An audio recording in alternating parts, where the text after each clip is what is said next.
Hi, good afternoon, everyone. Welcome to the Oaks of Righteousness program. Um, yes, I'm doing a course in the New Creation Realities. It's called the New Creation Realities, exclusively on YouTube for now. On Facebook, parallel along with this one, I'm running a course in righteousness, but I'm busy uploading that. And once that's done, I'll start upload this one on Facebook as well. All right. But for those guys who see this first, go to my Facebook page first.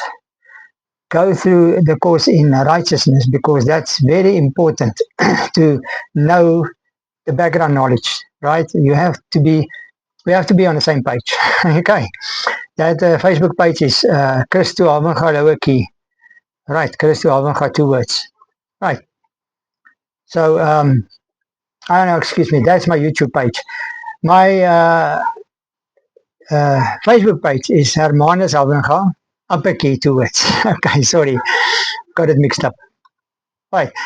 Let alone, here it is. This is a New Creation Authority.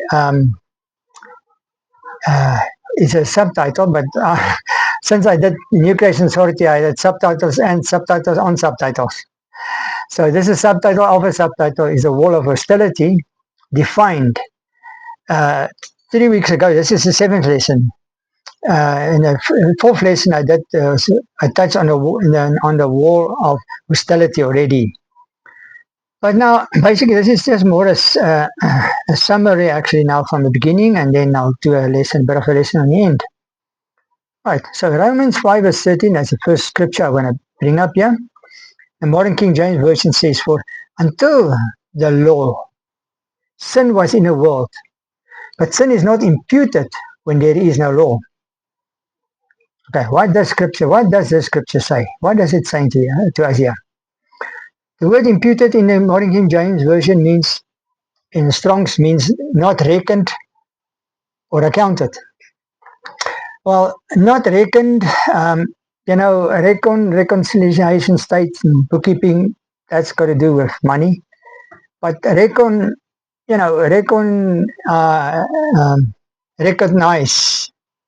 I don't know if it comes from there.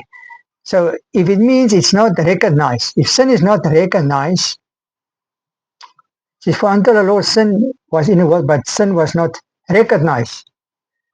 I would say this is wrong because the sin could only be recognized through the law. That's how it is. You cannot say sin cannot be recognized apart from the law. Right, but the fact is that it could not be accounted for. That I can vote for because you cannot be accountable for that sin, or you cannot add up to account how many sins. Right, so it cannot be accounted for. Right, so that's clear. So it can be either of those two. But as I said, you cannot say it's not recognized. It's like somebody goes into a remote town and goes through a red light, and there's no law in that town, and then he just goes over a red light, and then the officer pulls him off and then wants to give him a fat fine. Says, "But you cannot give me a fine. Your town, there's no law against it, so you cannot be make accountable for it." Right, and he cannot even count. He can go 10 robots, red lights. You cannot account them. You cannot add them up as well. But he knows it's wrong because from where he's coming from, it is a law, and he can be, it can be fined and be made accountable for that and have a fat fine. All right. So now, but it's not imputed. It's not enforced. All right. Where there is no law. Okay, in that town, it's not enforced. But you see, sin is only recognized through the law. Apart from the law, sin cannot be recognized.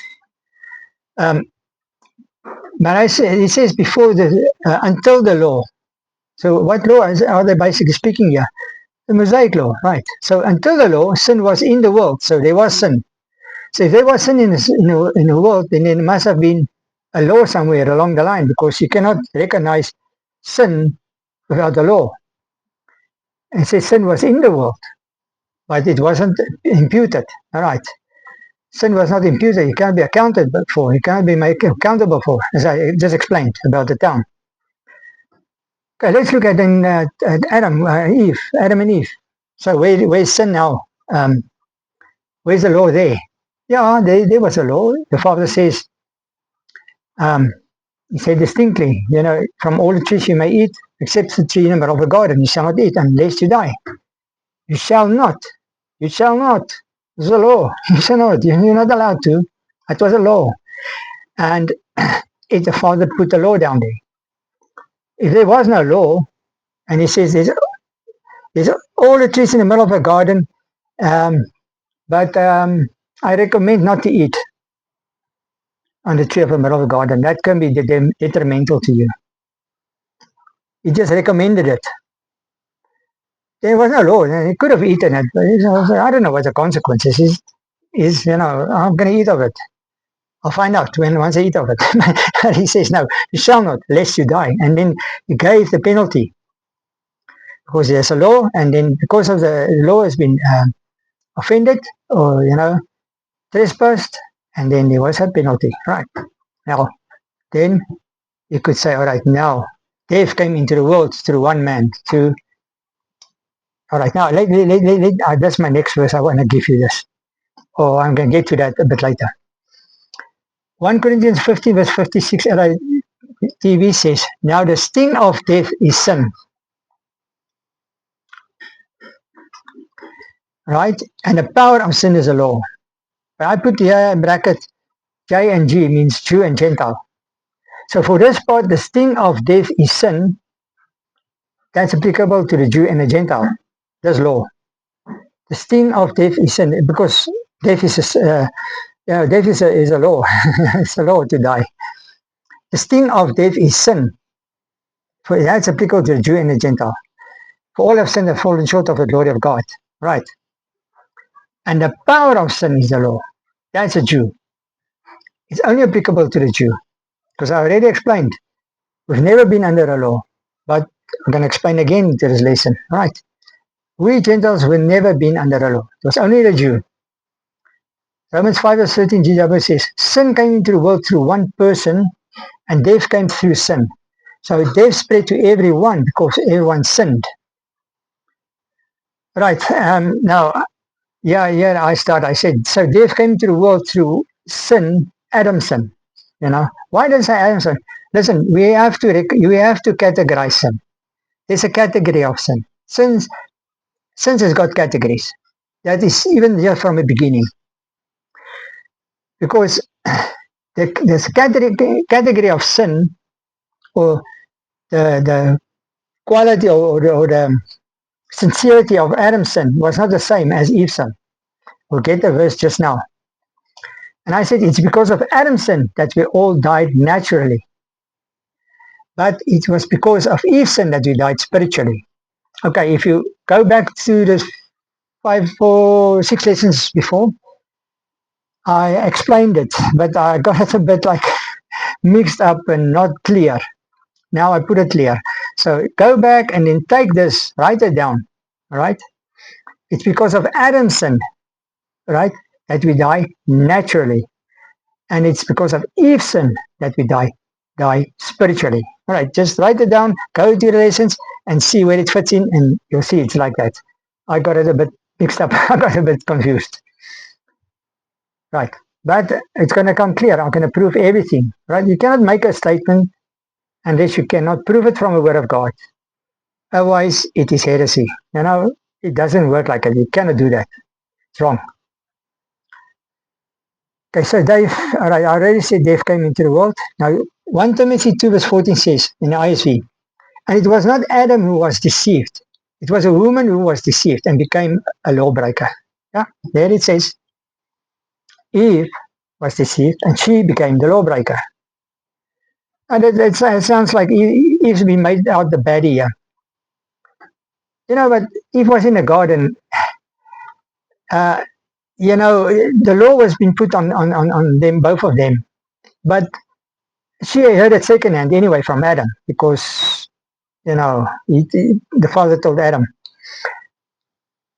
she heard it secondhand. But, the woman is a weaker vessel. That's how it is. Father created them like that. And Satan wouldn't have attempted to come to Adam. He says she was deceived, became a lawbreaker. She was tricked, man. The devil tricked her. He convinced and he tricked her and he lured and he pulled it in. He pulled it in and he trapped her. He trapped her because the fruit was so enticing, and she desired, and up to such a point that she even started lusting after that. I mean, even till today, a man with his words can get a woman so smooth talk, and get him like he's like this Mr. Perfect, and trap a girl. It's like that. It's possible. But Satan wouldn't have tried it with Adam. But let alone Eve, when she partook of the fruit, and I think it's a banana. Because the fruit, the Bible never says what it is. I take a banana.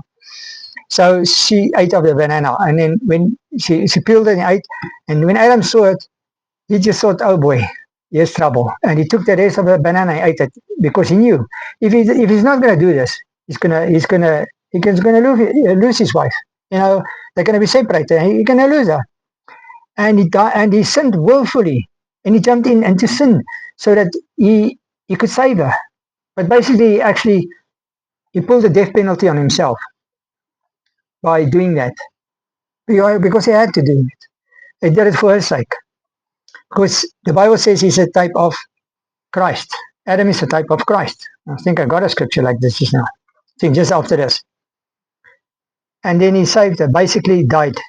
So he took her sin on him. So he only became disobedient. So the category is he's a disobedience. The category of her sin was severe, because that was like lust and a craving, lust, desire, selfishness, greed, all these things came into with that one type of sin. Even pride coming there. It comes in through everything. All the things the devil had came through that sin. So she contracted all the things basically that what the devil had contracted in her, and then it became part of mankind. You see, and well, because Adam and they were one, but once the two became one, Adam also contracted that now because he jumped in and he took it also upon himself, right? But yeah, the trap was her, and she fell into it, unfortunately. Man was innocent by default, but erred by deception. That's what I said in the beginning of the previous course in righteousness. That's what it is. Man was innocent by default, but just erred by deception. She was just in the trap. She was basically innocent. And the foul devil trapped her and made her to sin. All right. But Romans 5 verse 14 says, RSV, yet death reigned from Adam to Moses, even over those whose sins were not like the transgression of Adam. You see, the rest of the world, their transgressions were not like that of Adam. Because the rest of the world, after that, all the children, everybody that got born, contracted that sin that Eve had, not what Adam had. Okay, he basically willfully took it upon himself as well. But the sin was just disobedience, basically. It wasn't the lust and everything else, it wasn't in there. Okay. So he was basically innocent right through. All right. But he sinned. He did sin. Nevertheless, he did sin. He was disobedient, but did willfully. And his type of Adam, I was a type of Christ, the Bible says. Because just like Adam did it, Jesus did it for us. He became sin, and so all the sin was put upon him. He didn't jump into sin. No, the sin jumped into him. The Father put it into him. So he bore all our sins and sicknesses, and he died for it. Right. And then he paid for it. Okay. Therefore, Jesus came to correct the mistake that man made in the Garden of Eden. All right. So I already started to explain that the middle dividing wall, that's in a previous lesson. So we start with the law now. I already explained that the middle dividing wall or the barrier of hostility was for a Jew and a Gentile. I explained that. For a Jew, it was the Mosaic law. For a Gentile, it was the law of sin and death. Okay, so it's not the same law. The law of sin and death is this law of sin and death. That's what Eve did. And they eat of it, you shall die. Sin and death. That's the law of both sin and death. So they die naturally and they die spiritually. If somebody is born into this world and is not born again, he's going to die naturally first, and then he's going to die spiritually forever in hell. But unless he's, changed his way of thinking and turn his inclination, his heart towards the Father and towards the gospel, or the Father pulled him in and he got born again, and then he's saved, then he will not die eternally, but still we're going to die naturally. All right, that's the last enemy anyway. Jesus said that's the only thing that's outstanding is the last enemy, is death. Okay, so now that's it. But now I'm going to carry on, but I want to make a first a very important statement or facts that I want to bring to the table here. The Bible says that law was given until John the Baptist, right? And I was too lazy to look it up. So I was going to ask AI to tell me where was it written and what does it say. So according to AI, it says in the NIV Bible, it says, first thing he said, Luke 16 verse 16 states, the law and the prophets were proclaimed until John. Since that time, the good news of the kingdom of God is being preached and everyone is forcing their way into it. Then AI makes this remark. Remember, AI cannot think for himself. He's not clever. He just got all the access to everything that's been put on the websites and what everybody or somebody has said somewhere electronically on a website, and then he goes into it. He searches the whole earth, the whole planet, and then he gets all the information. So AI says this. This verse highlights a shift from the Old Testament era to the ministry of John the Baptist and the proclamation of the kingdom. And I didn't like this because it sounds like that whatever explanation trying to say is that this verse is taking the Old Testament law and the prophets and then it's merged into the gospel, which is rubbish. It's not merged into the gospel. It's completely separated. But he carried on. He said Matthew 11:13 in the Modern King James Version, for all prophets and the law prophesied until John. Now here it says, these verses mark John the Baptist as the closing figure of the Old Covenant. Hallelujah. That sounds right. John the Baptist is the closing figure of the Old Testament. That's where the Old Testament stopped. Okay? Since when? First, before I ask that, there were 3 dispensations in the Bible. We know that. If you don't know, okay, here we go. The dispensation of the Father is from Adam till Jesus was born. The dispensation from the Son was since Jesus was born in Bethlehem until he died, right? 33 years further down the line. That's the dispensation of the Son. And then he ascended to heaven. Okay, let's end it there, because that's actually where it ends. Then he ascended into heaven. So that's the dispensation of the Son. He's no longer on this earth. Then 50 days later, he says the outpouring of Holy Spirit, that's the dispensation of the Holy Spirit. Until now. So that's the 3 dispensations. There are 2 covenants, the Old Covenant and the New Covenant. According to my knowledge, I'm not a theologian, I didn't study. This is what I got out of it, from my understanding. Okay. The covenant the Father has made with Abraham, 2 covenants. But my understanding is he made the second covenant first, and then he made the first covenant last. It's only the Father that can do something like that. All right, only he can get it right. And the first covenant he made with Abraham first. was when he took him out, right? He believed God and showed him the stars and whatnot.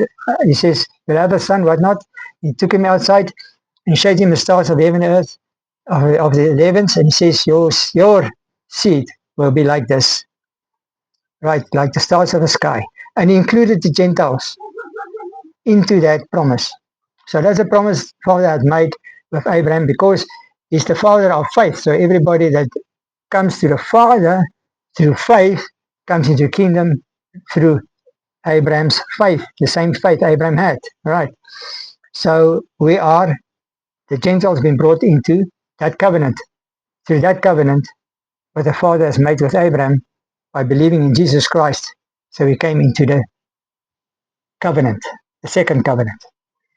Then, a few years later, then his father spoke to Abraham again, and he said to Abraham that Hagar,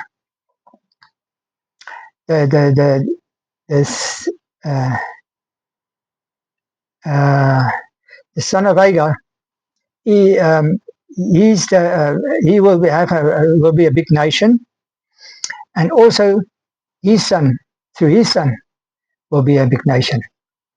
But he's a legitimate son because that's a son of Sarai, and the son of the maidservant was the illegitimate son. All right, he's going to be a big nation. So is his true son going to be a big nation, and they will be blessed. And then he started that lineage of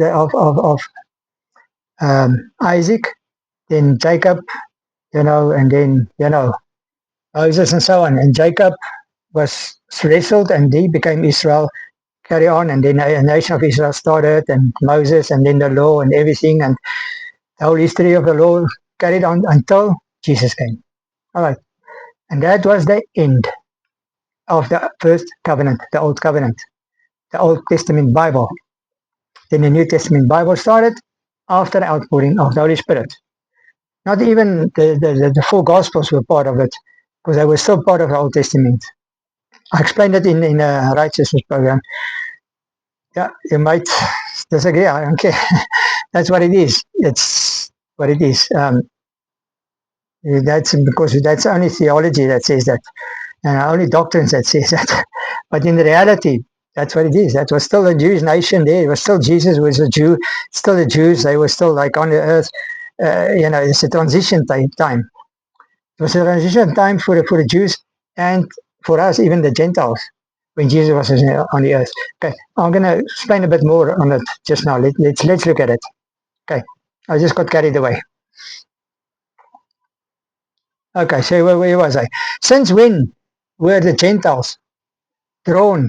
Now listen to this. Since when were the Gentiles got drawn into the fulfillment of the law as an obligation for salvation or sanctification, or for what matter anyway? For what matter anyway? Or for that matter, when we were drawn into the under the law? Where? When? There's nowhere. Gentiles weren't thrown into under the law, and there was no obligation for the Gentiles. Never, ever. Not before Jesus, not even after Jesus. Never. We've never been under law. It was only the Jews. Gentiles were outside the covenants of the promises of the Father. Okay.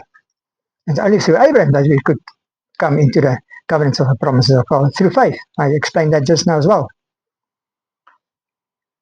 But maybe it derives from 2 Timothy 3 verse 16, Modern King James Version, which says, all scripture is God-breathed and profitable for doctrine, for reproof, for correction, for instruction in righteousness. Wow. There you go. There it says. It's profitable for doctrine, reproof, for correction, instruction. And then they even says loud, in righteousness. Why don't they say reproof, for correction, doctrine, instruction in the law? It should be in the law. It shouldn't be in righteousness. That's a wrong translation. This is wrong. This is a mistake. It should be in the law. Then it's applicable for us, the Gentiles. Because the whole scripture is God-breathed. For profit, for doctrine, reproof, and correction. In the law. It's not in the law. It's in righteousness. if you take in the law, and that's what's happening now, people use it in the law to correct, to reprove, and to correct in the law. People, if you don't have an understanding of righteousness, you cannot correct, you cannot reprove, you cannot instruct. There is no doctrine that you can implore on a Gentile because through the law, but only in righteousness. It can only be in righteousness, and righteousness got nothing to do with the law. It is separated from the law. Righteousness is everything the Father has done in Christ Jesus on our behalf. That's what righteousness is. That's a simple summary, yeah, for righteousness. Okay. Now, it's got nothing to do with law. All right. All right, now let's start with a lesson. So if you would ask me to define the new creation reality, it would look like this. This was by inspiration of the Holy Spirit. All right. This is everything the Father has given me. I mean, it's not me. I told you I wasn't a sharp pencil in school. I can't come up with clever things like that. Never. It's impossible. I could not. Right. So the Father revealed to me this thing. Right. And I said, I must tell you this. There need to be a paradigm shift in the hearts and minds of all shepherds concerning the theology they are engaged in and perceive for now two things. There might be more if he reveals it to me, all right? So let me see the two things you need to perceive. You need to perceive firstly that salvation and sanctification was the creation of the Father. 1 Peter 1 verse 23. Use that scripture, RSV. Salvation, so that's for salvation. You have been born anew or born again, not of perishable seed, but of imperishable, through the living and abiding word of God.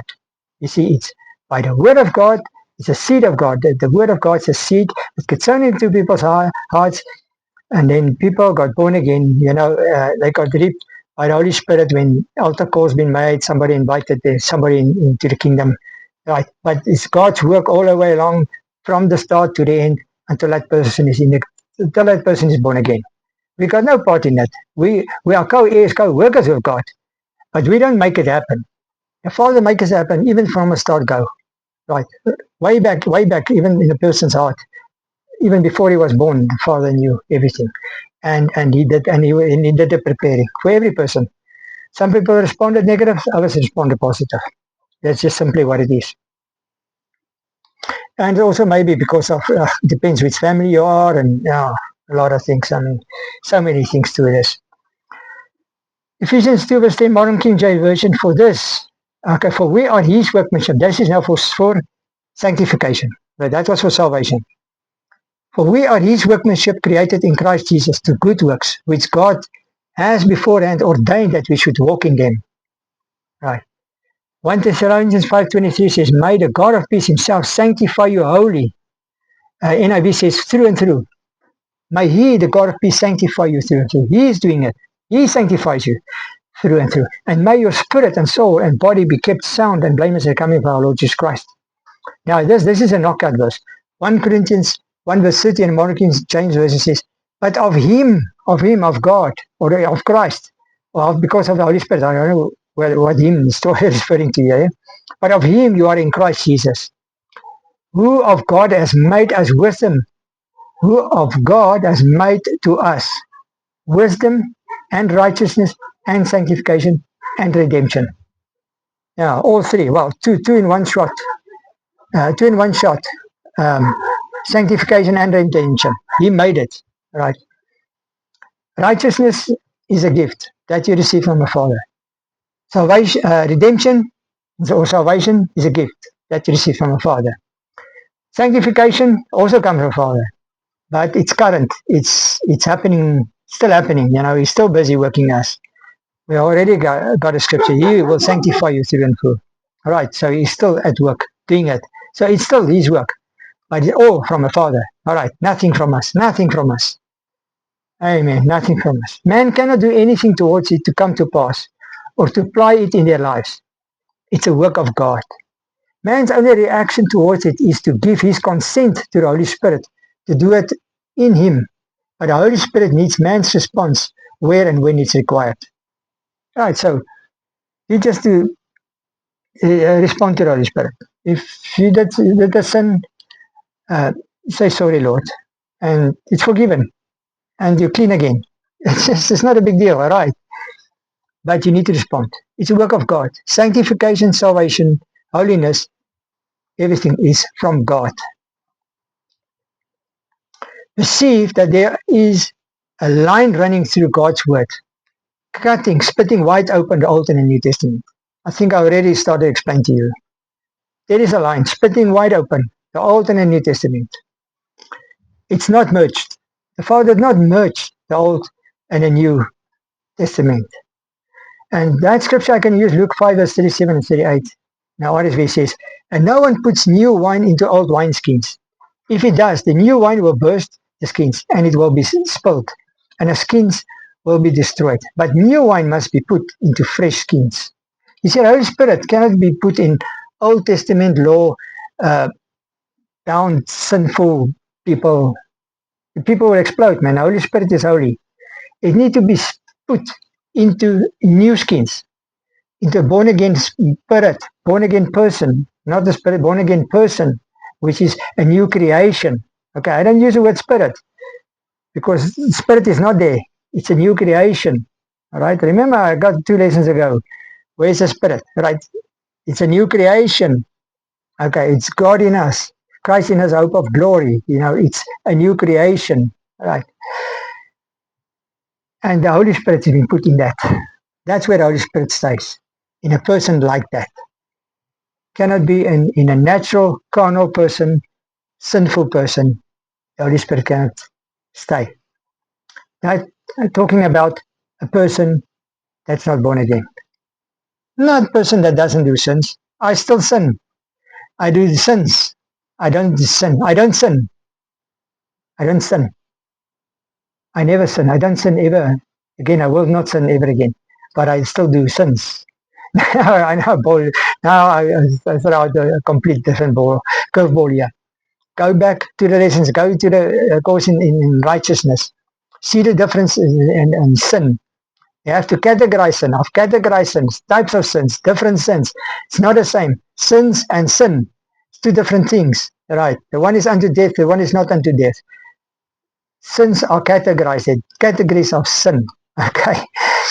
Now, so I'm not going to say much about it. You need to do a whole course. I can't explain it in 2 seconds. Right, so the new was created by him, by the Father, that we should walk in it. I already said that. Okay, what I'm referring to is the law is only applicable to the Jews. Okay, here we go. I'm going to say this over and over. You know, the law is only applicable to the Jews until you get it. All right.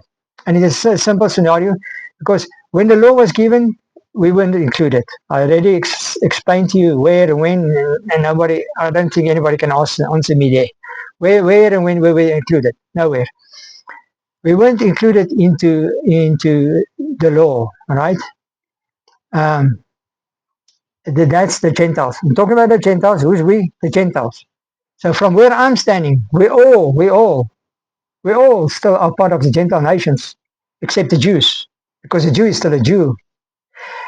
About 99.9%, now that's my own figures, I just came up with it in my mind, of the world's population are Gentiles, comparing to 0.1%. I don't know if it's like that. Do your own research and your calculations of Jews. 1% Jews. That's approximately close to 8 billion Gentiles, supposed to 10 million Jews. Huh? What equation or yeah, a big figure we're going to come up with? Yeah, I don't know. But we are overwhelmingly sorry, Gentiles in this world, little bit Jews, and the law was only applicable to the Jews because the Jews are still a Jew and they still are under the law. Even right now, they're not under grace unless they're born again. Okay, Galatians 3 verse 19 ILT says, why then the law? It was added because of transgression, sin. Till the offspring, I said, Jesus should come, to whom the promise had been made, and it was ordained by angels through an intermediary. And I don't understand what the intermediary means, or intermediary. and I just look at translations. ALT says mediator, Moses. Jehovah says it was put into effect through angels using a mediator. Okay. Clearly, this verse is only applicable to the Jews. This is just for the Jews. Because 1 John 1 verse says in the RSV, for the law was given through Moses, grace and truth came through Jesus Christ. You see, when Jesus was on the Mount of Configuration, Moses and Elijah appeared to him. And a voice came out of the cloud, said, this is my beloved son, hear him. Now Moses represented the law, and Elijah represented the prophets. And what does he say? The Father pointed at Jesus, says, this is my beloved son, hear him. Forget about the other two. You don't adhere to the law anymore. You don't adhere to the prophets anymore. That's gone. Just listen to my son. Don't ignore the other two. Just look at Jesus. Just have your eyes upon Jesus. Amen. The wonderful son. Put your eyes upon Jesus. Eyes upon Jesus. Amen. As you can see, most of these scriptures are still referring only to the Jews and not to us Gentiles, the unbeliever. So I'm talking the us Gentiles, the unbelieving Gentiles, right?